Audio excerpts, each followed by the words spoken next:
Hey everyone, it's Dr. Ellie. I'm here again with my podcast, I Heal Kids. And if you don't know me already, I'm also the founder of Middle Path Integrative Pediatrics, and this is my office. And I'm located in Asheville, North Carolina. So if you live in and around Asheville, North Carolina, and you need a holistic pediatrician for kiddos ages 0 to 21, then I am your gal. And if you need functional medicine help for ages 2 to 102, I'm your gal for that as well. And today we're going to go ahead and talk about fever. So I get questions all the time about fever. I mean, just the other day, someone was asking me about what is the best way to take a temperature? First of all, I just want to say that fevers are very kind of misunderstood. And there's a lot of fever phobia in our culture. We're just terrified of the fever itself. And the fever itself is actually a natural response, and it's a healthy response of the body. And it just kind of helps us fight off infection. Now, of course, there's times to worry and times not to.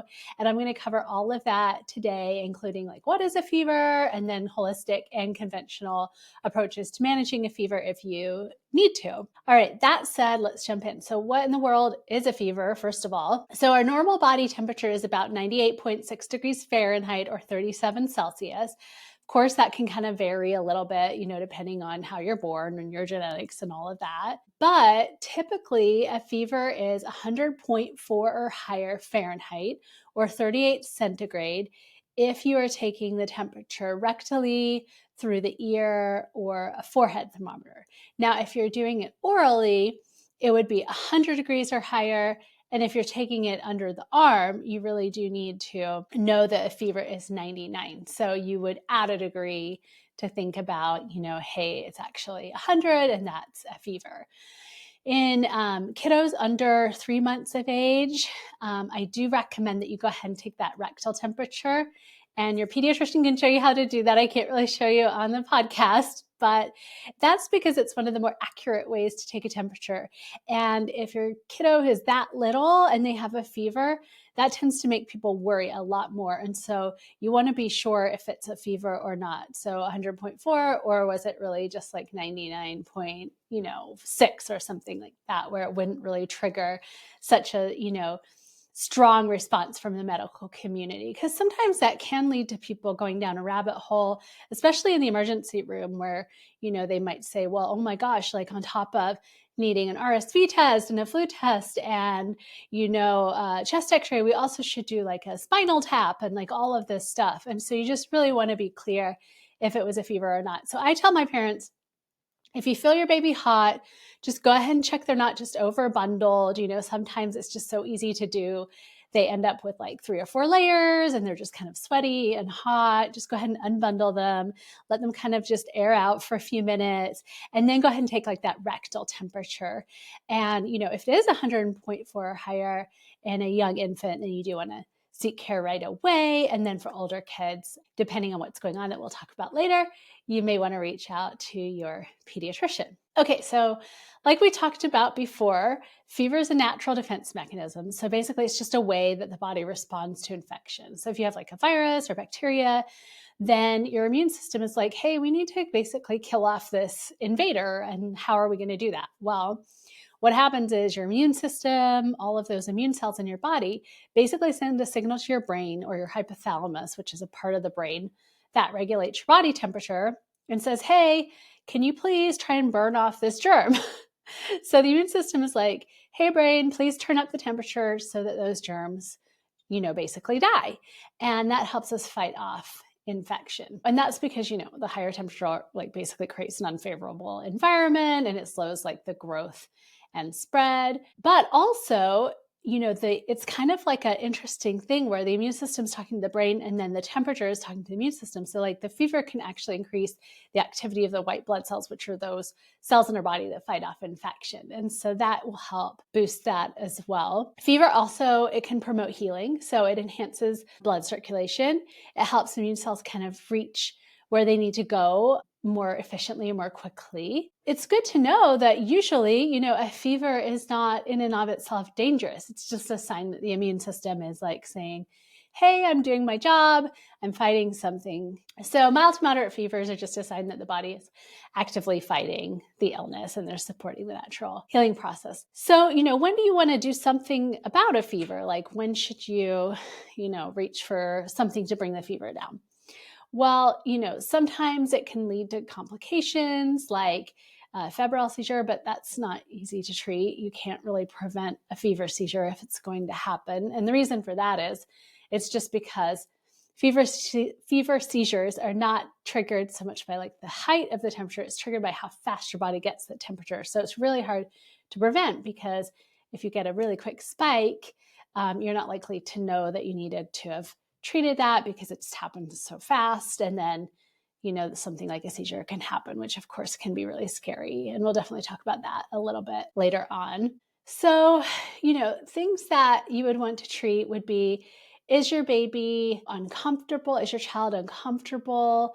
They are not able to drink well. They seem kind of tired. They look like can't really like interact with you well. But especially if they're getting dehydrated, they're not having good urine output, like that's a time to go ahead and treat the fever, so they can be comfortable and they can kind of get back to themselves and drink more regularly and just feel a little bit better in general. So, what are some kind of warning signs? Well, we already talked about, some red flags that require immediate medical attention. So, if you do have an infant 3 months and under, and they do have a temperature of 100.4 or higher, and you took a temperature rectally and you let them kind of cool down and unbundle and all of that, and they are having that high temperature, you do want to go ahead and seek care right away. So if you can't get in with your pediatrician the same day, that's when you would want to go ahead and see the urgent care or even sometimes the emergency room. So the reason for that is that infants, obviously they're infants, so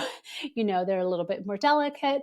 And then also there are some infections that they can get from the birthing process that can be quite serious. We just want to make sure that the source of the fever isn't something dangerous, like one of those bad infections. You just want to go to the doctor and make sure, it's just a cold. Let's learn how to treat that and kind of move on. But you don't want to just stay at home and kind of wonder, like, why do they have this fever? If you have a child that has a fever more than 5 days, that's a warning sign. It might be that it's no longer a virus that's causing it. It might not be that head cold anymore. Maybe it's moved into something more serious. God forbid, something like Kawasaki syndrome, one of these like more dire circumstances or like a bacterial infection, something like that, then we'll want to go ahead and make sure that we're getting treatment for that. Again, dehydration, if you are seeing that your child or baby is having like really dry lips, and more so it's like the inside of the lips, the inside of the mouth, not having like a wet tongue. When they cry, they're not having good tears, or maybe their diapers are just not as wet as they used to be. That can all be a sign of dehydration. So you definitely want to reach out to your pediatrician or urgent care or something like that to make sure, that they don't need fluids or like further intervention. Lethargy. Okay, so lethargy is one of those kind of terms that it's used super medically, and then I think it's like confusing for people, understandably. So when we're talking about like medical lethargy, like if we're saying like, is your child lethargic?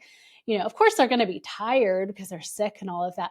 But what it really means is, can they wake up to interact with you or play? So if they're just kind of staring off into space, or you're trying to get their attention and you're like, hey, sweetie, like, can you wake up and drink something? And they're just out of it and they seem kind of floppy, like that's like an emergency. Go to the ER right away because that is not okay. Difficulty breathing. Obviously, if your child's having trouble breathing, God forbid, turning blue, struggling to breathe, please go to the emergency room. That is not a good sign. Okay, rashes that don't fade under pressure. So this is something that's like your kiddo has a rash and you push with your finger on the rash and the rash was red and it stays red. That could be a concern. So sometimes it's hard to tell though, because a lot of kiddos get fevers, like viral rashes that happen after a fever, and those aren't really severe at all. And that would be as if you have a red rash and you push it and it turns white really quickly, or kind of blanches, like turns to a lighter color, and then it comes back to like that red color again, then that would be something that could be possibly more serious. So definitely reach out to your pediatrician or seek, more urgent care if you're seeing anything like that. Fever seizures, of course, you're going to call 911 because they're terrifying. I mean, they're absolutely terrifying to watch. I will say that they're not usually anything to worry about long term, and I'll talk about more about that a little bit later. Okay, things that you like don't need to worry about. So if your kiddo's kind of has a little bit of a mild fever, but they're kind of active, they're still a little bit playful, the fever is coming and going, you're able to get them to drink and to rest, and it seems to be responding, that's not necessarily something you need to panic about, especially if they have like a little head cold or something and you know where that temperature is coming from. That being said, definitely call your doctor if, God forbid, they're not drinking or their activity level is dropping, they're not urinating well, their color changes, they're blue or they're pale, they're not able to maintain like kind of their, I wouldn't say normal, but like close to normal kind of selves, so if they're starting to look kind of crummy, then you want to go ahead and bring them in. Another thing would be like, if your kiddo has like a lot of pain, like specific pain complaints that you're like, that's kind of different, like why is he complaining that her stomach hurts? Or why is she saying like it hurts to pee? They have like a cut that got infected and that hurts. If something is specifically a pain complaint, then you definitely want to look in and see why do they have a fever plus the pain as well. Another serious sign would be if your child has like a very bad headache, or if they're having like neck pain with significant neck stiffness. That can be a sign of something severe like meningitis. And meningitis is basically just inflammation of the brain and the meninges, which is like the coating for the spinal cord. And that's very severe. So if your child's just like extreme headache that's not going away and their neck is hurting and their neck is stiff, like you do need to go to the emergency room for something like that. Quick myth busters here. So one myth is that fever 104 or higher is dangerous and can cause brain damage. So actually, not true. So this temperature doesn't mean that it's going to cause brain damage. It's really above 108 that can cause brain damage. And that is extremely rare for kiddos to have 108 or higher. And usually it's in really unfortunate situations where like a child was left in a hot closed car in hot weather. That's usually when the body will overheat. Another myth, anyone can have a seizure that's triggered by fever. Not true. So only about 4% of kids can have a seizure with a fever. So it's not every kid that's going to happen to. And another myth would be like seizures with fever are really, really, harmful in the long term. The truth is they are awfully terrifying to watch. And I hope that no one's kid ever has one. But typically they stop within 5 minutes, and typically they're not going to cause any permanent harm. And it wouldn't like increase, a risk of like speech delay or learning issues, or even having like seizures without a fever or anything like that. It's just not related. So just know that, yes, it can happen, but it's a very small amount of people that it does happen to. And kids tend to grow out of that. Even if they've had that, like a seizure with a fever and they're prone to them, they tend to grow out of it by like age 5. So it is something that generally goes away, and it doesn't mean that you're going to have like, epilepsy or like seizures otherwise. All right. Again, like if it happens, you're going to want to call 911 just to make sure that the seizure does stop in 5 minutes, number one, and to make sure they're not having a seizure for a different reason. Like God forbid, now they've got meningitis and that's why they have a seizure. So that would need treatment. Okay. So you do want to just make sure you seek care. Okay. Holistic treatments and comfort measures. All right. So let's say your kiddos like, they don't need to go to the emergency room, but they're just a little bit kind of punky. They don't feel very well. They're not drinking as much as you want. What can you kind of do? Well, one, you can offer hydration. So depending on the age, you can do breast milk or formula in the infant age range. And then if they're an older kiddo, you can offer a little bit of water. Obviously, in children who are, much older, you want to kind of push those electrolytes. That doesn't mean go out and buy, something with a bunch of junk in it and artificial flavors and food dyes and all of that. We want to avoid anything like that.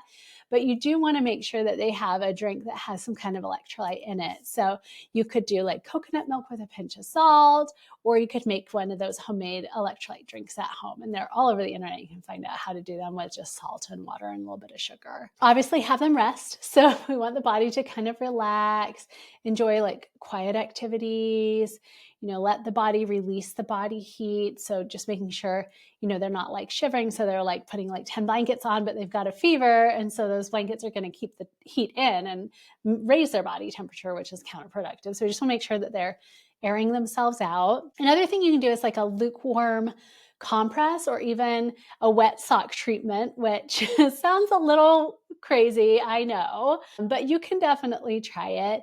And what that means is you're just either getting like a wet washcloth and kind of dabbing their body, or you're just making a lukewarm bath. Or, some people will actually just kind of dip socks in like lukewarm water and have their kiddo wear those, and that can kind of cool the body as well. I will say one thing to avoid would be a cold bath. So we're not looking for like ice cold bath, because that can be really dangerous and cause a lot of like issues in the body, especially like heart stuff. So we just want to avoid, shocking the body with like ice cold water, but lukewarm is perfectly fine to kind of help make kiddos more comfortable when they have a fever. Herbal tea, you may want to make it a cool tea rather than a hot tea.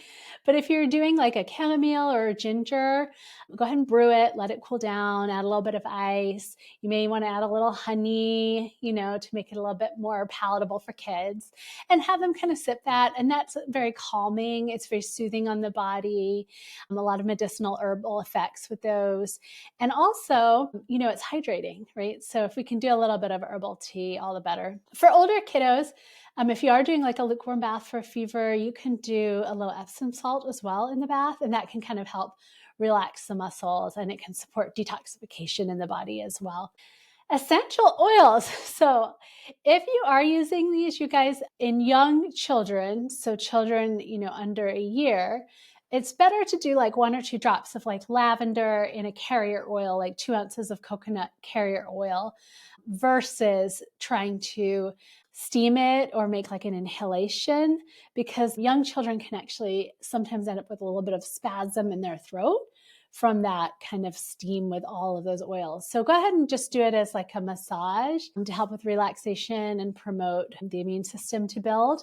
And then in older children, you could do a little bit of diffusing as well if you wanted, with lavender, eucalyptus, or peppermint to kind of help clear congestion if they're having a cold or cool the body. That can really be helpful. Nutrition. So sometimes, it's really easy to offer all kinds of different foods in an attempt to get kiddos to eat. And yes, sometimes we just want them to eat or drink something, right? So we're not getting too excited if they have a little taste of ice cream or something like that. But having said that, overall, it's better if you can just to go ahead and feed them something that's a little bit more nutrient dense so their body can fight off the infection. So something like a broth or a smoothie or like a light, easy digested meal, just something that's a little bit more nutritious. Obviously, you want to do something age appropriate. And if you have questions about starting solids, I do have another episode from Milk to Munching that is all about starting solids. So if you're not quite there yet, you can start with that episode if you would like. Homeopathics. So I do get a lot of questions on homeopathics just because of what I do, since I have an integrated practice. So first of all, what in the world is homeopathy? So it's just a medical system that uses a small amount, like tiny, tiny amounts of natural substance like plants or minerals. And the idea is that these like small dilutions, basically these small amounts of plants and minerals, stimulate the body's healing process. So it's based on this principle of like cures like. And, people that are homeopaths will treat with like these highly diluted substances that would cause similar symptoms in a healthy person. And this was developed in Germany in 1700-ish sometime. And a lot of people in Europe, use homeopathy all the time, but it's a little less common in the US.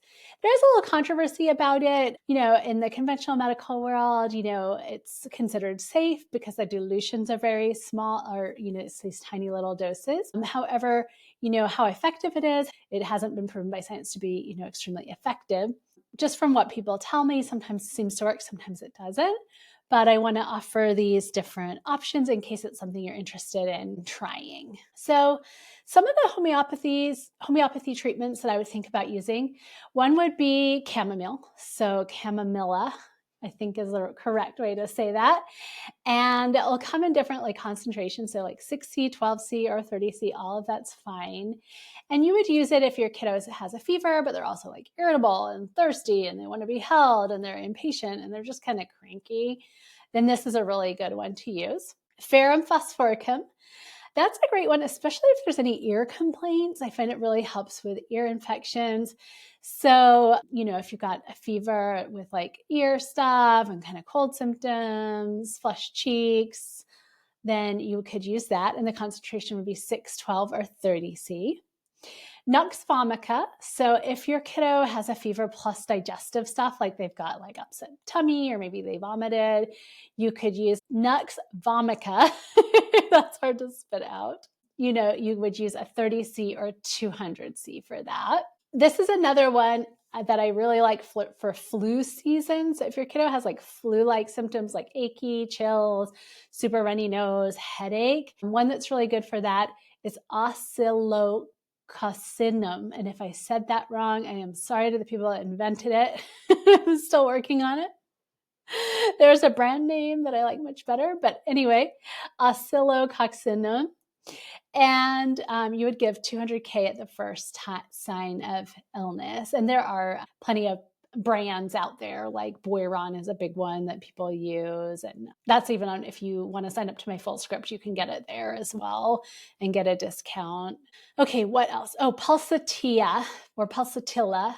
That's if your kid has a fever plus like really thick cold symptoms, like a thick yellow nasal discharge or something like that. This can really help with that.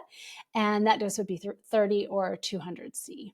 So a lot of people are like, well, how do I even like dose this or like give it to my kids? So if your child is not old enough to eat the little sugar pellets, which really I don't recommend feeding a child a pellet under 5 or 6 years old because it's just a choking hazard. That being the case, if it's a younger child, go ahead and dissolve those pellets in, a teaspoon of water. And you're just waiting for the outer coating to kind of dissolve. So you don't feel like you need to wait there like 15 minutes for the whole pellet to dissolve because the inside part of the pellet is just kind of sugar stuff. And so you don't really need that or want that anyway. Wait for it to kind of dissolve though on the outer coating and then go ahead and give like 1 ml of the liquid. And then you'll wait about 30 minutes and see if there's any improvement. And then if there's no improvement, then you can just go ahead and give it like 3 or 4 times a day. So like, how do you know if it's working? So if the symptoms get better. So, if their fever goes down or like maybe they're in a better mood or they're sleeping a little better or, they're just a little less cranky and they're more able to tolerate things, and you know that it's helping and it's working. And by the way, you can combine all these treatments with like other therapies. So like if you're doing something herbal or, acupressure, acupuncture, or even like a fever reducer, you can definitely do those all together. And hydrotherapy, of course, too. So like any of those water treatments that we talked about earlier, you can combine all that together. For infants, I want to just say one thing about special considerations. You want to avoid something like an undiluted belladonna. So belladonna is poisonous when it's not extremely dilute. I just avoid it in newborns and infants because God forbid, that something could happen. And then again, like, of course, avoid giving your baby a pellet because of the choking hazard. I get a lot of questions about like, is it safe for babies or is it safe for breastfeeding moms? It is considered, as long as you're using like a reputable brand and like a proper potency, it is considered safe for both of those situations. But just make sure, like check with your holistic pediatrician about all of that. Conventional treatments. Okay, so when should I or should I not use a fever reducer? So we're talking about like acetaminophen or ibuprofen. Brand names of acetaminophen would be like Tylenol, and brand names of ibuprofen would be Motrin or Advil, something like that. Those are kind of the most common. Of course, there's like other brands out there like Genexa, which has a little plug for Genexa, which is a little bit cleaner when it comes to that acetaminophen. So There's a lot of range out there. So go ahead and treat a fever. If your kiddo, you've done all of those other things, you've put them in a bath and you've put the wet socks on and you've let them air out and they're still just so uncomfortable. They're not able to rest. They won't drink. They just look really punky. That may be a time that you want to go ahead and treat the fever. Again, though, if your kiddo is under 3 months old and you really don't know why they have a fever, really important to go ahead and seek help. Ibuprofen. How does it differ from acetaminophen? So it reduces both fever and inflammation, first of all. It lasts about 6 to 8 hours. We do want to avoid it, you guys, in kiddos under 6 months. So if your kiddo is 6 months or younger, please don't do ibuprofen. It's because it affects their kidneys a little bit too much. And then Tylenol, that lasts about 4 to 6 hours. It's a little gentler on the stomach. However, in the functional medicine world, we're a little bit worried about how it can deplete glutathione from the liver and cause issues that way if you're overusing it. So obviously you don't want to overuse it. But then if you are having to use it because of some kind of situation where your kid is just so sick that they need it, then on the back end, we can use things like vitamin C antioxidants or glutathione or zinc to kind of replete the body and replete all those levels. So definitely chat with your holistic doctor about that one if you are using Tylenol. So key takeaways, you guys. So fevers are natural. They're often a healthy part of the immune response. Just make sure you're watching out for warning signs, but don't panic. Like with every elevated temperature, again, 3 months and under, a different story. But in general, it's not something that you have to run to the emergency room for. But you do want to support the body holistically. So the rest, hydration, comfort measures, hydrotherapy, lavender essential oils, the wet sock treatment, all of those, holistic treatments. If you want to use homeopathy, or you can try that as well. And then when it comes to conventional treatments, if your kid's happy, they have a low-grade temperature, but they seem kind of fine, I'd be inclined to just let that fever run its course, do its job, burn off whatever infection is going on. No need to medicate. However, that being said, if they're just miserable and they can't maintain, then you do want to go ahead and most likely treat that and then just treat side effects on the back end. So again, like that glutathione or zinc or vitamin C. Something else I just want to touch on is parental intuition. Parents are absolutely fabulous at knowing when something's just not right or something's off with their kiddo. And although, a parent may not have a medical background, just that listening to that intuition can be really helpful. So if you feel like in your gut something is not right, by all means, just go in and seek care and just find out what's going on, because it's always just better, to be safe than sorry. All right, guys. Well, I hope this topic was helpful to you and told you something a little bit about fever. I just want to invite y'all to just share your own tips and experiences. And by the way, you're all doing a great job. So if I haven't said it before to all my parents listening out there, good job. You got this. You are doing amazing. I know that you are. If you're listening to this podcast, you're getting information for your kiddos. And I'm sure there's a whole host of other things you're listening to and reading that is just making you the most amazing parent. So keep it up, you guys. Keep it up. Okay, well, we're going to have other episodes coming up. Hopefully one on a cold, hopefully one on rashes. I think we may have some guests coming on. So please subscribe, leave a review, share, share with your friends. I would much appreciate it. And again, my name is Dr. Ellie. I'm with Middle Path. I'm the founder of Middle Path Integrative Pediatrics in Asheville, North Carolina. And I am wishing you all guys well. Okay, bye guys.